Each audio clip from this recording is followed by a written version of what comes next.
कानपुर से घाटमपुर जाने वाले मार्ग पर एक कस्बा है। इसी कस्बे के जगदीशपुर में राम अवतार पांडे का परिवार रहता था। उनके परिवार में पत्नी सुधा के अलावा एक बेटा गौरव तथा बेटी सपना थी। प्राइवेट नौकरी कर गुजर बसर करने वाले राम अवतार एक स्वाभिमानी व्यक्ति थे। उनकी आर्थिक स्थिति भले ही सामान्य थी, लेकिन वह अपने उसूलों से समझौता कभी नहीं करते थे। राम अवतार की बेटी सपना बेहद खूबसूरत थी। उसकी इस खूबसूरती में चार चांद लगाता था उसका स्वभाव। वह अत्यंत चंचल व चपल स्वभाव की थी। जवानी की दहलीज पर उसने कदम रखा तो उसकी खूबसूरती और बढ़ गई। सपना पतारा के शक्तिपीठ कॉलेज से बीए की पढ़ाई कर रही थी। राम अवतार पांडे सपना को उच्च शिक्षा दिलाना चाहते थे ताकि उसे अच्छी नौकरी मिल सके। सपना जिस कॉलेज में पढ़ती थी उसी में रायपुर का रहने वाला राज कपूर भी बीए कर रहा था। कॉलेज में अक्सर मुलाकात होने से सपना की राज कपूर से दोस्ती हो गई। सपना और राज कपूर जब भी मिलते देर तक बातचीत करते थे। राज कपूर अपना करियर बनाने के लिए संघर्ष कर रहा था, लेकिन लगातार मिलने से उनके बीच प्यार होने लगी। उन्हें महसूस होने लगा कि वे एक दूसरे को चाहने लगे हैं। वे एक दूसरे के लिए ही बने हैं। एक दिन राज कपूर ने सपना से कहा, सपना, हम दोनों एक दूसरे को कितना प्यार करते हैं यह हम ही जानते हैं, पर मैं आज तुम्हें अपनी हकीकत बताना चाहता हूँ। सपना, मेरी जाति तुमसे अलग है। मैं गुप्ता हूँ और तुम ब्राह्मण। इस जाति भेद के कारण कहीं तुम मुझे छोड़ तो नहीं दोगी? कहीं तुम्हारे घर वाले मुझे तुमसे दूर तो नहीं कर देंगे? राज कपूर की बात सुनकर सपना ने हंसते हुए कहा, राज, तुम्हें पता होना चाहिए कि मैंने तुमसे प्यार किया है, न कि तुम्हारी जाति से। तुम किस जाति के हो, किस धर्म के हो, मुझे कोई मतलब नहीं है। मैं सिर्फ तुमसे प्यार करती हूँ। सपना की बात सुनकर राज कपूर ने उसे सीने से लगाते हुए कहा, सपना, अब हमारे प्यार में कितनी बाधाएं आए, मैं तुम्हारा साथ नहीं छोड़ूंगा। उस समय सपना की उम्र 20 साल होगी। राज कपूर की उम्र भी लगभग उतनी ही थी। राज कपूर खाते पीते घर का होने के साथ साथ खूबसूरत भी था। प्यार हुआ तो दोनों के बीच शारीरिक संबंध भी बन गए। कॉलेज के साथियों को राज कपूर के प्यार की भनक लगी तो किसी ने यह खबर सपना के पिता को दे दी। राम अवतार पांडे को बेटी के प्यार का पता चला तो वह परेशान हो उठे, क्योंकि बेटी से उन्हें इस तरह की कतई उम्मीद नहीं थी। उन्होंने यह बात पत्नी को बताई। पति पत्नी काफी परेशान थे, जबकि सपना अपनी ही दुनिया में खोई थी। उसे इस बात की भनक तक नहीं लग पाई कि माँ बाप को उसके प्यार की खबर लग गई है। उसे पता तब लगा जब राम अवतार पांडे ने अचानक उसके कॉलेज जाने पर रोक लगा दी। इससे सपना को समझते देर नहीं लगी कि पापा को उसके प्यार वाली बात का पता चल गया है। सपना ने पिता के इस निर्णय के बारे में माँ से बात की तो उन्होंने कहा, सपना, तुमने जो किया है उसकी हम लोगों को जरा भी उम्मीद नहीं थी। तुमने जो किया है बेटी, उसका तुम्हारे पापा को सब पता चल गया है। तुम्हें घर से पढ़ने के लिए भेजा जाता था, न कि किसी लड़के से प्यार करने के लिए। सपना ने बेशर्मी से कहा, माँ, राज बहुत अच्छा लड़का है। हम दोनों ही एक दूसरे को बहुत प्यार करते हैं। माँ के सामने यह कहते तुझे शर्म नहीं आई क्या? हमने तुझे यही संस्कार दिए थे। अगर तेरी इन बातों को तेरे पापा ने सुन लिया तो तुझे जिंदा गाड़ देंगे। माँ की बात सुनकर सपना की बोलती बंद हो गई। माँ सुधा ने सपना को काफी देर तक समझाया, लेकिन प्यार में अंधे प्रेमियों पर किसी के समझाने का असर कहाँ होता है। मौका मिलते ही उसने राज को फोन करके बता दिया कि उसके माँ बाप को उनके प्यार का पता चल गया है। सपना की बात सुनकर राज कपूर को जैसे सांप सूंघ गया। वह बुरी तरह घबरा गया। माता पिता ने सपना का कॉलेज जाना व घर से बाहर निकलना तो बंद करा दिया था, लेकिन वह उसके भविष्य के बारे में चिंतित रहते थे। जबकि सपना पिंजरे में कैद चिड़िया की तरह उड़ने के लिए व्याकुल थी। वह चोरी छिपे राज कपूर से फोन पर बातें कर लेती थी। राम अवतार पांडे सपना के लिए बेहद चिंतित रहने लगे थे, क्योंकि उन्हें पता था कि सपना ने यदि घर से भागकर शादी रचा ली तो उनकी इज्जत मिट्टी में मिल जाएगी और वह कहीं मुंह दिखाने लायक नहीं बचेंगे। इसलिए उन्होंने तय कर लिया कि कुछ भी हो वह जल्दी ही कहीं सपना की शादी तय कर देंगे। इसके बाद उन्होंने सपना के लिए लड़का ढूंढना शुरू कर दिया। काफी प्रयास के बाद एक खास रिश्तेदार के माध्यम से उन्होंने ऋषभ नाम के युवक को पसंद कर लिया। ऋषभ के पिता किशोर चंद्र तिवारी कानपुर शहर के कल्याणपुर के शिवली रोड पर रहते थे।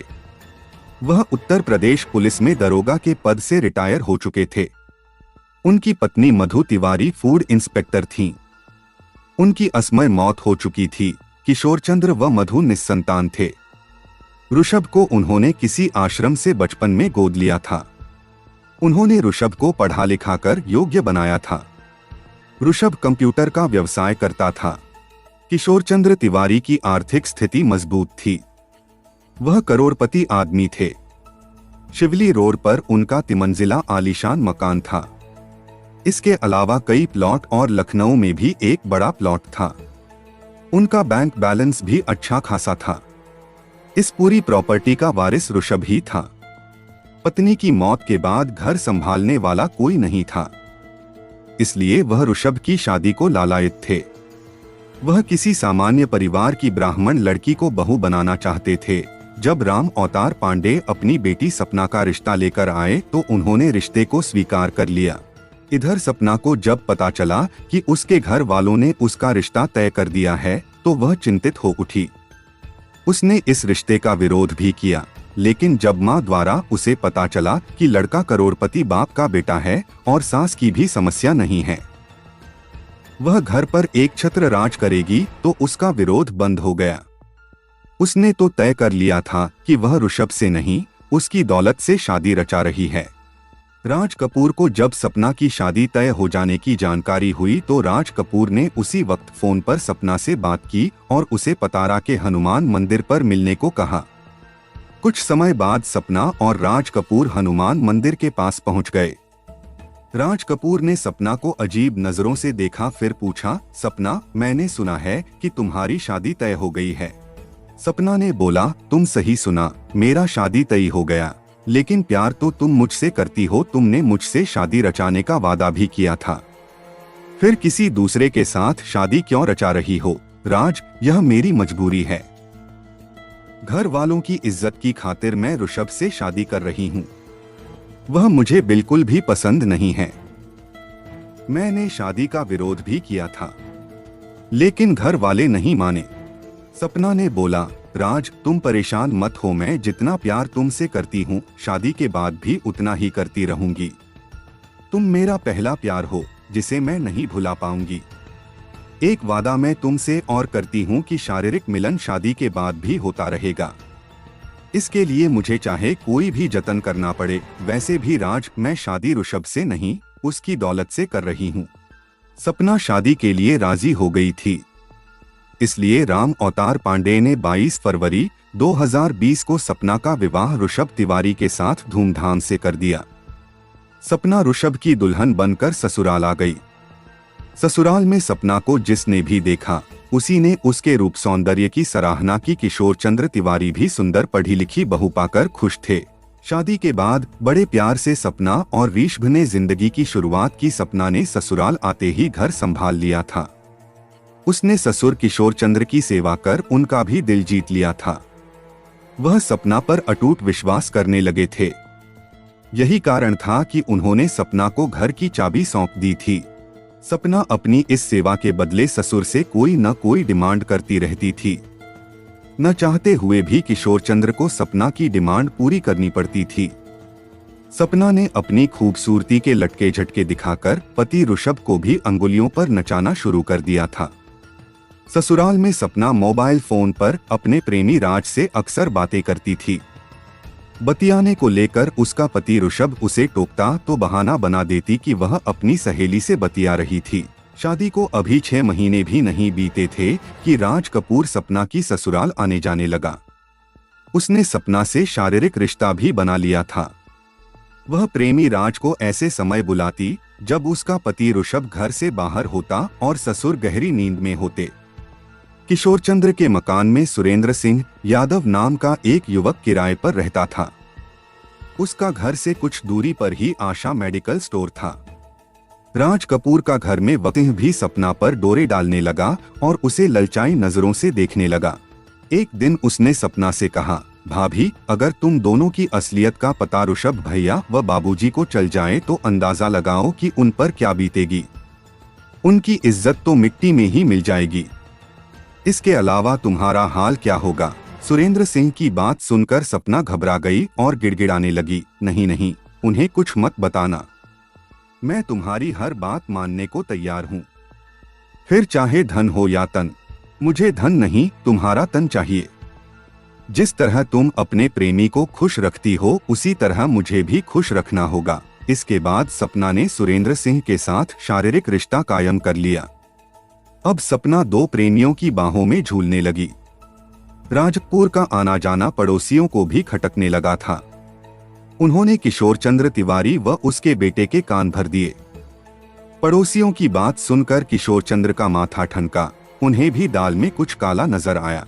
उन्होंने बहू सपना को प्यार से समझाया और राज कपूर जिसे वह रिश्तेदार बताती थी उसके आने का विरोध जताया। ऋषभ ने सपना पर तीखे सवाल दागे जिससे वह तिलमिला उठी। उन दोनों के बीच तीखी बहस भी हुई।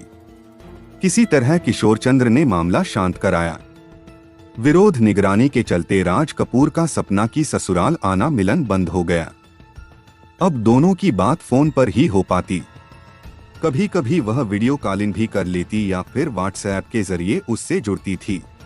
सपना का प्रेमी से मिलन बंद हुआ तो वह तिलमिला उठी। उसने सारा गुस्सा ससुर पर ही उतारा। अब उसने ससुर की देखभाल कम कर दी तथा दवाई देने में भी लापरवाही बरतने लगी, क्योंकि ससुर किशोर चंद्र ने ही प्रेमी राज के आने का विरोध किया था और निगरानी करने लगा था।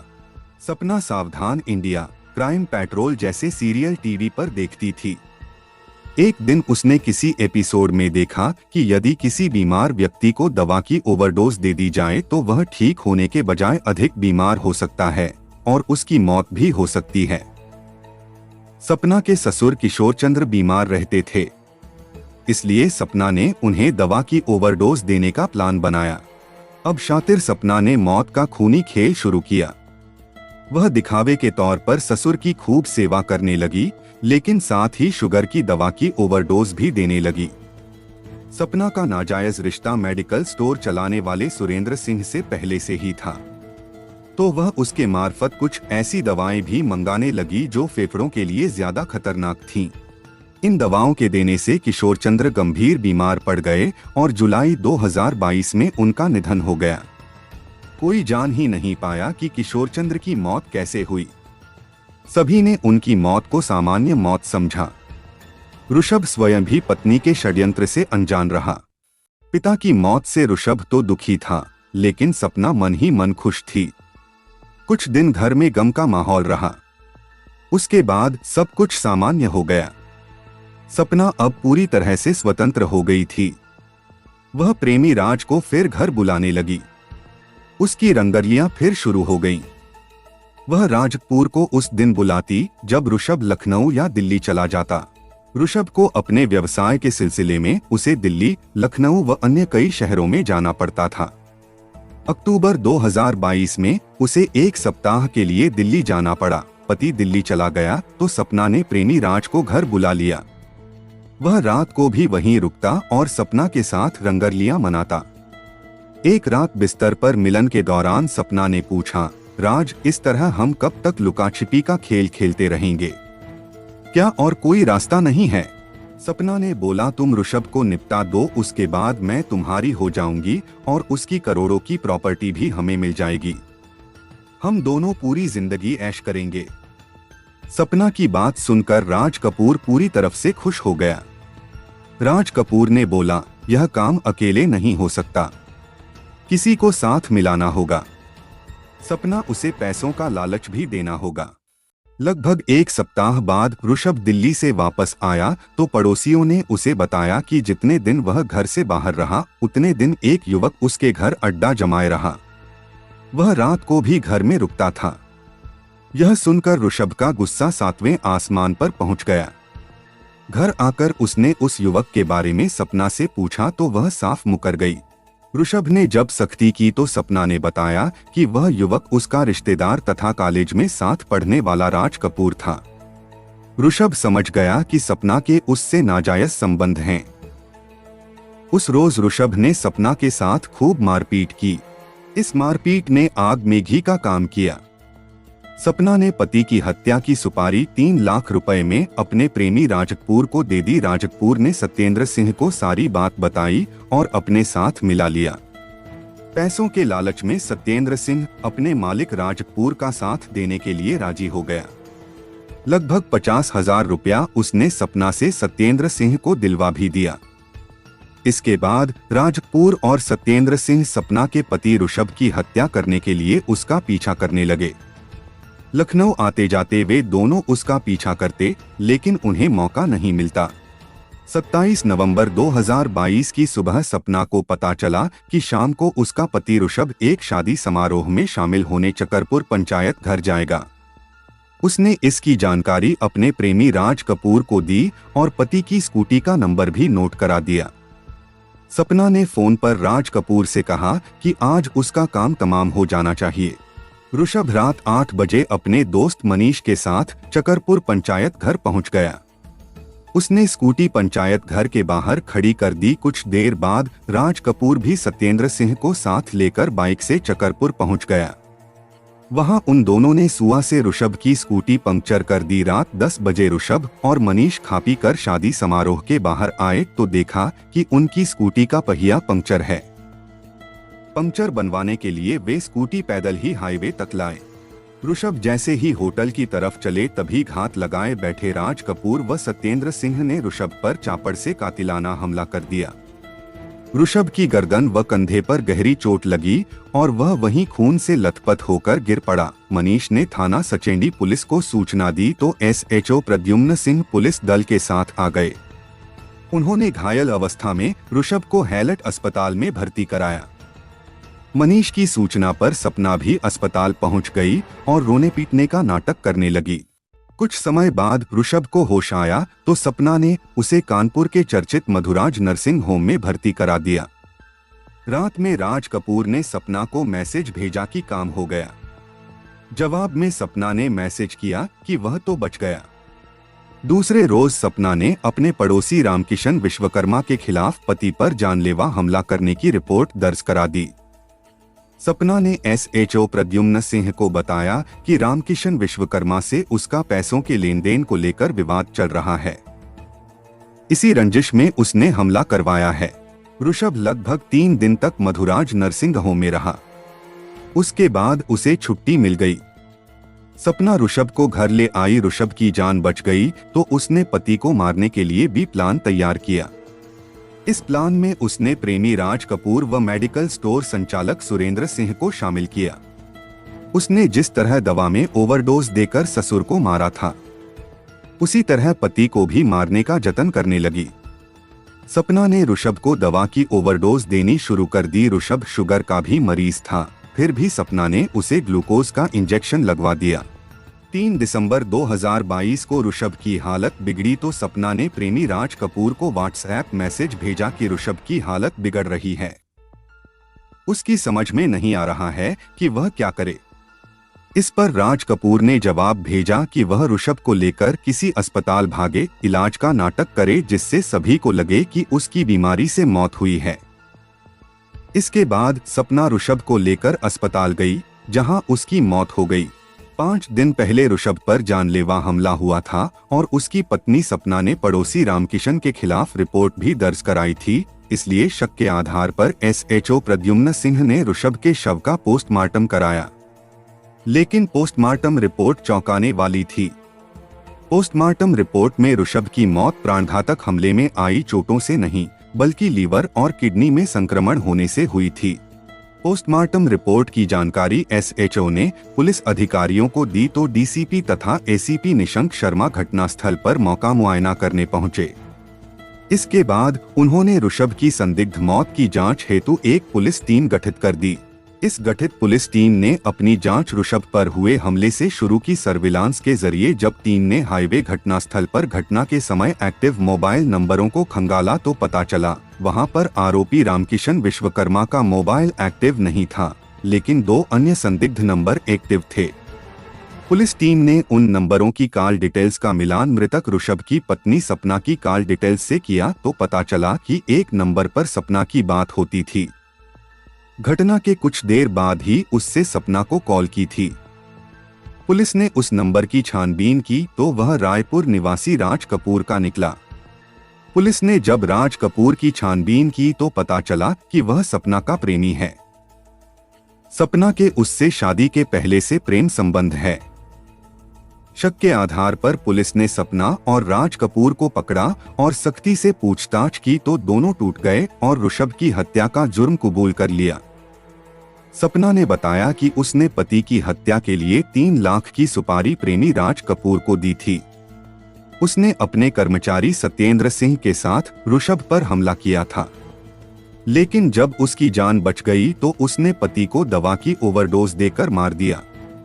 दवाइयां उसे आशा मेडिकल स्टोर संचालक सुरेंद्र सिंह यादव लाकर देता था। सपना के बयान के आधार पर पुलिस टीम ने सत्येंद्र सिंह व सुरेंद्र सिंह को भी उनके घरों से गिरफ्तार कर लिया। राज कपूर व सत्येंद्र की निशानदेही पर पुलिस टीम ने हमले में प्रयोग किया चापड़, बाइक तथा सुआ बरामद कर लिया। आरोपियों ने हत्या का जुर्म कबूल कर लिया था। एसएचओ प्रद्युम्न सिंह ने भादंबी की धारा 302 के तहत सपना, राज कपूर, सत्येंद्र सिंह, सुरेंद्र सिंह के खिलाफ रिपोर्ट दर्ज कर सभी को गिरफ्तार कर लिया। 10 दिसंबर 2022 को पुलिस ने सभी आरोपियों को कानपुर कोर्ट में पेश किया, जहां से उन्हें जिला जेल भेज दिया गया।